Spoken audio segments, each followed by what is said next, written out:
Hello students, my name is Preeti. आज हम lecture number 7 करने जा रहे हैं। सबसे पहले हम लेक्चर नंबर 7 स्टार्ट करें इससे पहले कुछ प्रीवियस लेक्चर्स में जो मैंने फॉर्मूले सीखे हैं उनको हम एक बार रिवाइज कर लेते हैं। तो सबसे पहले हमें फोर्स का फॉर्मूला इसका था, F vector is equal to 1/4 pi epsilon naught Q Q Q Q naught upon R square. ये आपने फॉर्मूला सीखा जहाँ पे हमने जो बात की 1/4 पाई एप्सिलॉन नॉट, इसकी जो वैल्यू है 9 इंटू 10⁻9 न्यूटन मीटर स्क्वायर पर कूलम स्क्वायर, ये मैंने सीखा। एफ, फिर इसके बाद मैंने ई वेक्टर इलेक्ट्रिक फील्ड का फॉर्मूला सीखा, F vector upon S charge, force पर यूनिट चार्ज। फिर इलेक्ट्रिक फील्ड का मैंने फॉर्मूला जो सीखा 1/4 pi epsilon naught Q by R square, जहां पे ये क्यू जो है ये सोर्स चार्ज है। सोचा आपको मैंने बताया था कि इलेक्ट्रिक फील्ड कभी भी टेस्ट चार्ज पे डिपेंड नहीं करती, ये सोर्स चार्ज पे डिपेंड करती है। इलेक्ट्रिक फील्ड की फिर मैंने डायरेक्शन की बात की थी। इलेक्ट्रिक फील्ड की ये जो हमारे पास दो प्लेट रखी हुई है, ठीक है, माइनस रखा हुआ है, यहाँ पे जो इलेक्ट्रिक फील्ड की डायरेक्शन होगी पॉजिटिव से निगेटिव की होगी, ठीक है। यहाँ पे अगर ये मेरी इलेक्ट्रिक फील्ड की डायरेक्शन है पॉजिटिव से निगेटिव। अब सपोज यहाँ पे मैंने अगर एक प्लस पॉजिटिव चार्ज रख दिया तो पॉजिटिव चार्ज जो मूव करेगा इलेक्ट्रिक फील्ड की डायरेक्शन में मूव करेगा। अगर मैंने यहाँ पे नेगेटिव चार्ज रख दिया तो इलेक्ट्रिक फील्ड की अपोजिट डायरेक्शन में मूव करेगा। इतनी बात हम प्रीवियस लेक्चर्स में कर चुके हैं। अब हम लोग इसका एक न्यूमेरिकल कर लेते हैं कि मेरे पास दो प्लेट है, ठीक है। ये मेरा यहाँ पे मेरी प्लेट पॉजिटिवली चार्ज है, ठीक है, ये मेरी नेगेटिवली चार्ज है, ठीक है, ठीक है। और सबसे पहले इसकी जो डिस्टेंस है, जो यहाँ पे एक चार्ज है नेगेटिव चार्ज, ठीक है, ये मूव करता है वी नॉट वेलोसिटी से, ठीक है। अब ये वी नॉट वेलोसिटी, क्योंकि हमें पता है इलेक्ट्रिक फील्ड पॉजिटिव से नेगेटिव, तो ये आपकी इलेक्ट्रिक फील्ड की डायरेक्शन होगी, ये डिस्टेंस आपकी एल, ये आपकी क्वेश्चन में गिवन है। अब ये इलेक्ट्रॉन अगर मूव करेगा तो आपको पता है ये नेगेटिव चार्ज जो इलेक्ट्रिक फील्ड के अपोजिट डायरेक्शन में मूव करता है, तो पहले तो ये यूनिफॉर्म मोशन करता हुआ जो है यहाँ से बाहर निकल जाएगा, ठीक है, यूनिफॉर्म मोशन करता हुआ, ठीक है। फिर इसके बाद ये यहाँ से निकल जाएगा और यहाँ पे जो एंगल बनाएगा ये है थीटा, ठीक है। तो इसका जो है सबसे पहला क्वेश्चन जो है आपका पाथ पूछा है, इसकी ट्रेजेक्टरी कैसी होगी, ट्रेजेक्टरी, ठीक है। फिर उसके बाद इसका थीटा भी पूछा हुआ है, ठीक है, थीटा आपका पूछा हुआ है। तो थीटा यहाँ पे क्या होगा, ये इसकी क्या है हॉरिजॉन्टल वेलोसिटी, ये जो है vx है, और ये इसकी वर्टिकल वेलोसिटी vy है, ठीक है। तो सबसे पहले जब ये इलेक्ट्रॉन जब ये नेगेटिव चार्ज यहाँ पे एंटर करेगा, ठीक है, तो सबसे पहले ये हॉरिजॉन्टल मोशन करेगा जो बिना किसी फोर्स के मोशन कर लेगा, ठीक है। जब कोई फोर्स, जब इस पे कोई फोर्स नहीं लगेगा तो ये हो जाएगा मेरा यूनिफॉर्म मोशन, यूनिफॉर्म मोशन। कौन सा मोशन, हॉरिजॉन्टल, हॉरिजॉन्टल। तो आप इस मोशन को कैसे कैलकुलेट कर सकते हैं, तो हमारे पास मोशन है वी नॉट, डिस्टेंस कितनी कवर करनी है एल, टाइम कितना लगना है टी, तो टाइम लगने वाला इसमें कितना हो गया एल बाई वी नॉट। ये आपकी फर्स्ट इक्वेशन हो गई, इसको आपको नोट डाउन करना है। अच्छा, जो सेकंड मोशन होगा, अब ये जा रहा है ऊपर की तरफ, ठीक है, क्योंकि अब इसमें फोर्स लग रही है, इलेक्ट्रिक फोर्स लग रही है, ठीक है। ये इलेक्ट्रॉन है, ये पॉजिटिव की तरफ अट्रैक्ट होगा, ठीक है। तो जब ये ऊपर से तो ये 2D मोशन में आ जाएगा, ठीक है।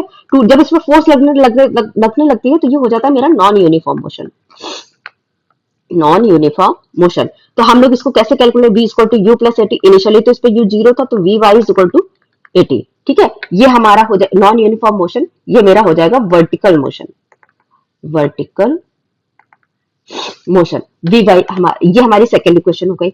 अब मुझे पता है इलेक्ट्रिक फोर्स हम लोग किस तरह से, F is equal to Q E vector, और फोर्स जो हम जानते हैं एम इंटू ए, ठीक है, ये न्यूटन का सेकंड लॉ होता है। अब इन इक्वेशन से इक्वेट करके हम एक्सेलरेशन की वैल्यू निकाल सकते हैं कि उस एक्सेलरेशन से आगे बढ़ रहा है, ठीक है। तो M A is equal to Q E vector, ठीक है। तो A vector is equal to Q E by M, ठीक है। तो यहां से हम ए की वैल्यू मतलब आपका जो वर्टिकल मोशन होगा उसमें इसकी वैल्यू पुट करते हैं Q E by M into T, और टी की वैल्यू आप यूनिफॉर्म मोशन में निकाल चुके हैं। टी की वैल्यू होती है आपकी, आती है आपकी Q E L by M V naught, ये वी वाई। तो आपके पास वी वाई की वैल्यू है, वी एक्स की वैल्यू आपके पास वी नॉट है, ठीक है। अब आपको थीटा पता करना है, तो थीटा के लिए मैंने आपको बताया था tan theta is equal to V Y upon V X, ठीक है। तो वी वाई की वैल्यू आपने निकाली Q E L by M V naught upon V naught, तो यहाँ पे आपका आ जाएगा Q E L upon M V naught square, ये आपकी tan थीटा की वैल्यू आई है, ठीक है। तो थीटा की वैल्यू क्या हो गई, tan inverse Q E L upon M V naught square, यहाँ पे थीटा की वैल्यू ये आ गई। अब अगर आपसे ये पूछ ले कि इसका वेलोसिटी का रिजल्टेंट, आपको पता है ये दोनों वेलोसिटी किस एंगल पे रखी हुई है, 90 डिग्री, ये आपका Vx है, ये आपका Vy है, ठीक है। तो इसका V नेट आप किस तरह से निकाल सकते हैं, under root Vx square plus Vy square, ठीक है। इसको आप लोग लिख सकते हैं। तो यहाँ पे Vx की वैल्यू क्या है आपकी, V naught square plus Vy की वैल्यू आपकी क्या आई है, Q E L upon M V naught, Q E L upon M V naught का होल स्क्वायर। अब आप इसको कैलकुलेट कर सकते हैं, V naught square plus Q square E square L square upon M square V naught square, ये आपका V net आ जाएगा, ठीक है। इस तरह से आप इसको सॉल्व कर सकते हैं। तो ये आपका एक एग्जाम में आया हुआ है क्वेश्चन, तो यहाँ पे इसको इस तरह से हम लोग इसको प्रॉपर फॉलो करेंगे। अब हमारा जो नेक्स्ट कॉन्सेप्ट है, super position, super position principle of electric field. Superposition of electric field आपका क्या बोलता है कि ये आपके y है, ये हमारा x है, ये ओरिजिन है, यहाँ पे एक टेस्ट चार्ज रखा हुआ है q, और इस टेस्ट चार्ज से r1 डिस्टेंस पे एक चार्ज रखा हुआ है q1, और r2 डिस्टेंस पे एक चार्ज रखा हुआ है q2, यहाँ से r3 डिस्टेंस पे एक चार्ज रखा हुआ है q3, ठीक है। ये 3 चार्ज रखे हुए हैं ओरिजिन पे, यहाँ पे टेस्ट चार्ज है। अब मुझे इसकी इलेक्ट्रिक फील्ड कैलकुलेट करनी है, ठीक है। तो line joining the two charges पे ही हम फोर्स निकालते हैं, तो उसी line joining the two charges पे ही हम इलेक्ट्रिक फील्ड निकालेंगे। तो यहाँ पे इलेक्ट्रिक फील्ड की डायरेक्शन यहाँ पे आ जाएगी E3 वेक्टर, ठीक है, इसकी आ जाएगी E2 वेक्टर, और यहाँ पे इसकी आ जाएगी E1 वेक्टर। ये इसकी इलेक्ट्रिक फील्ड की डायरेक्शन है। तो हम लोग यहाँ पे लिख सकते हैं superposition principle of the total electric field, the total electric field at a point due to all other charges is equal to vector sum of electric field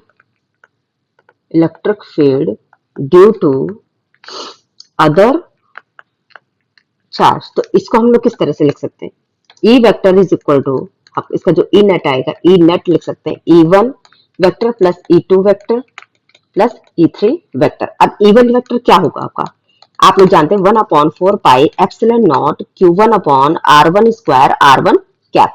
E2 vector आपका क्या होगा, 1/4 pi epsilon not Q1 by R2 square R2 cap.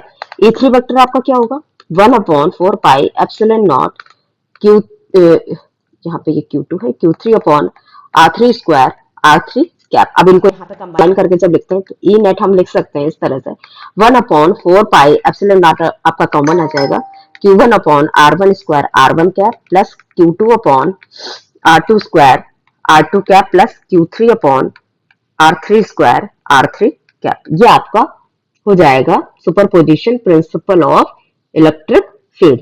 अब आपको net electric field निकालना हम बताते हैं कि how to find net electric field, ठीक है।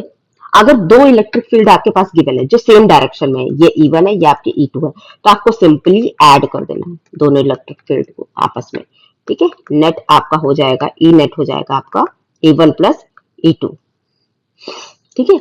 अगर आपके पास दो इलेक्ट्रिक फील्ड अपोजिट डायरेक्शन में, ये आपका E1 वेक्टर है, ये आपका E2 वेक्टर है, तो आप ई नेट आप निकाल सकते हैं E1 वेक्टर माइनस E2, जो बड़ा होगा उसे आप माइनस कर देंगे, जो बड़ा होगा उसमें आपको छोटे वाले को माइनस कर देना है। अब